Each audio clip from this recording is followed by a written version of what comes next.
కడసాలోని అగ్రహారంలో ప్రభుత్వ college JNTU యాజమాన్యానికి మధ్య విభేదాలు తారస్థాయికి చేరుకున్నాయి. రెండు కాలేజీల్లో చదువుతున్న విద్యార్థులు తరగతి గదుల విషయంలో తమకంటే తమకే కేటాయించాలి అంటూ సిరిసిల్ల ప్రధాన రహదారిపై ఆందోళన నిర్వహించారు. జేఎన్టీయూ విద్యార్థులకు ప్రవేశం లేదని డిగ్రీ కాలేజీ ప్రిన్సిపల్ శంకర్ నోటీసులు అతికించి గేటుకు తాళం వేయడంతో గత 3 రోజులుగా ఆందోళనలు జరుగుతున్నాయి.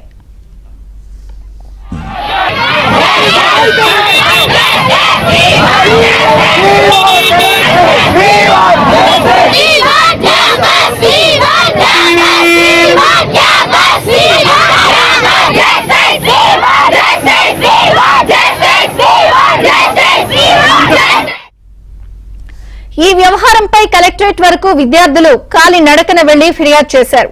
డిగ్రీ కళాశాల ప్రిన్సిపల్ వివరణ కోరగా జేఎన్టీయూ కళాశాల యాజమాన్యం అద్దె చెల్లించాలని నిబంధన ఉందని, ఈ విషయాన్ని ఇంజనీరింగ్ కాలేజీ ప్రిన్సిపల్ దృష్టికి తీసుకెళ్లామన్నారు. తనపై విద్యార్థుల ఆరోపణలు సరికాదని ప్రిన్సిపల్ తెలిపారు. క్యాంపస్ ఇవ్వలేదు, ఇక్కడ టెంపరీ ఉండమని ఇచ్చారు. మొన్న డిగ్రీ వాళ్ళు కరెక్ట్ ల్యాబ్స్ లేవు, ల్యాబ్స్ కోసం కొండవటికి వెళ్ళాల్సి వస్తుంది. ల్యాబ్స్ లేవు, ఫ్యాకల్టీ సరిగ్గా లేదు, క్లాసెస్ కావాలి. క్యాంపస్ రూమ్స్ లేవు కరెక్ట్ గా.